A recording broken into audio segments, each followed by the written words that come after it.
So far, the suspects included the Australian foreign minister, the head pastry chef, the housekeeper, and presidential advisor Harry. Cooper reviewed his notes, searching for connections. Then, the singer from the banquet rushed over. She'd found bloodstains in the Lincoln bedroom. Where's the blood? It's right there. Cooper examined the blood, then surveyed the room's layout. Nearby was the treaty room corridor, with hidden compartments in the walls. One side led to storage, the other to a staff staircase to the third floor. I want everyone off this floor. Is anyone else up here? Shouldn't be.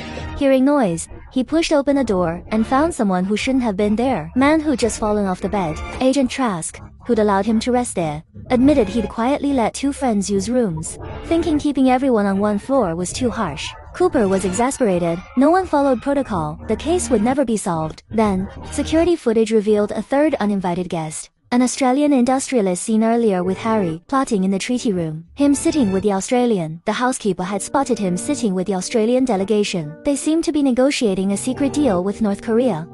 Cooper wanted to dig deeper. Cooper wanted to identify the third intruder, but with dawn approaching, everyone, including the president, demanded the investigation end. Exhausted guests grew irritable. Further questioning would cause complaints. Edwin opposed Cooper too, insisting it was suicide. Worse, Cooper's supportive boss might lose his director position over this. So Cooper relented, letting the case close as suicide. Next day, he skipped the hearing to go birdwatching. But a congresswoman, furious at the suicide ruling, held a press conference, demanding the third man come forward. After media exposure, he appeared. Turns out he'd attended a medical conference in DC that day.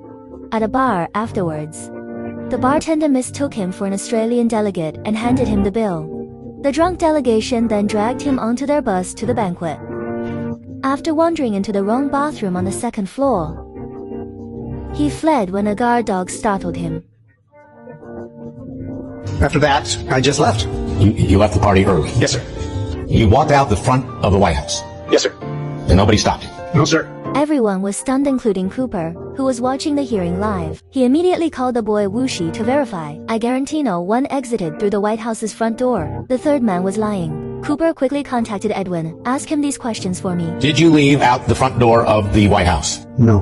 How did you leave the White House, Mr. Dumais? I saw someone. He walked me to the staff elevator at the far end of the hallway and out the east side of the house and onto the street, and that's exactly what I did. Yes, ma'am. What did he look like? This isn't it. These are the wrong questions. Cooper immediately spotted the flaw in questioning. He had Edwin send new instructions to the hearing chairman. Nothing. Nothing.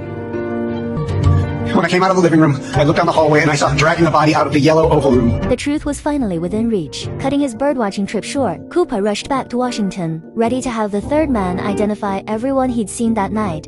Clearly, Dumais won't talk. His lawyer said his immunity only extended to the hearings, which is true, and the hearings are over. The Justice Department? Let's go to the Justice Department. However, the director turned the car and drove into the White House. Parties remarks through the White House murder case into a media storm, making it urgent to find the killer and quell the backlash. Coop was called back by the presidential advisor to resume the investigation. He revisited key locations tied to the case, the billiard room. However, Social Secretary Lilly had redecorated each room, leaving them vastly different from the state dinner night. This time, Coop needed to answer two questions. Where was the victim's missing notebook? And why was there a keychain in his pocket? Jasmine, the new chief usher, replacing Mr. Winter, immediately recognized the round emblem on the keychain. They aren't his. Mr. Winter did carry keys, for one thing. Do you know whose keys these are? I think I do. Shit. The key belonged to the plumber, but how did it end up in the victim's pocket?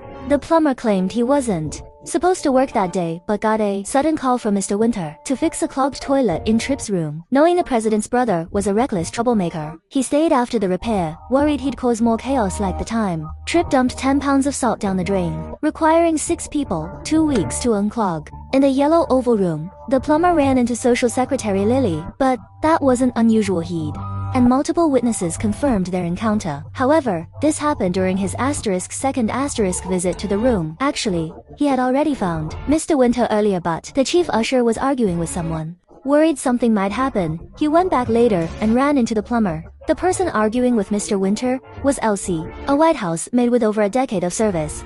Everyone spoke highly of her. The night of the Australian state dinner, I asked you if you'd been on the 3rd floor that night. Do you remember what you said? I didn't see anything on the 2nd floor, no. I didn't ask about the 2nd floor, and now I know why. There's a mistake, a hidden lie. But Elsie grew visibly nervous and admitted the fight was because Mr. Winter had discovered she lied during her job interview. She had a criminal record, but never disclosed it. She thought the secret was safe until her jealous ex-husband reported her. Though the offense was years old, it still violated White House hiring rules. And Mr. Winter's reaction made it clear he intended to fire her.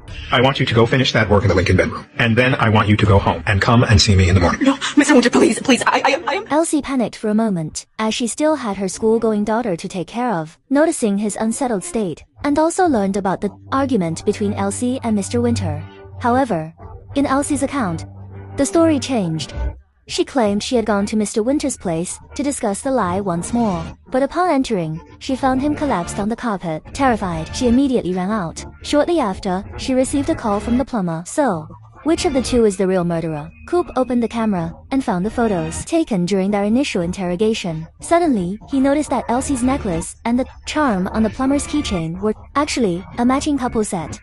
The two didn't hide their relationship. They had indeed developed feelings for each other at work, and eventually got together. The charm on the keychain happened to be a gift Elsie had given the plumber in return on the day of the state banquet. Of course, there was a third possibility. Neither of them was telling the whole truth. If that were the case, things would become even more complicated. However, one thing could be confirmed. The yellow oval room was the true primary crime scene.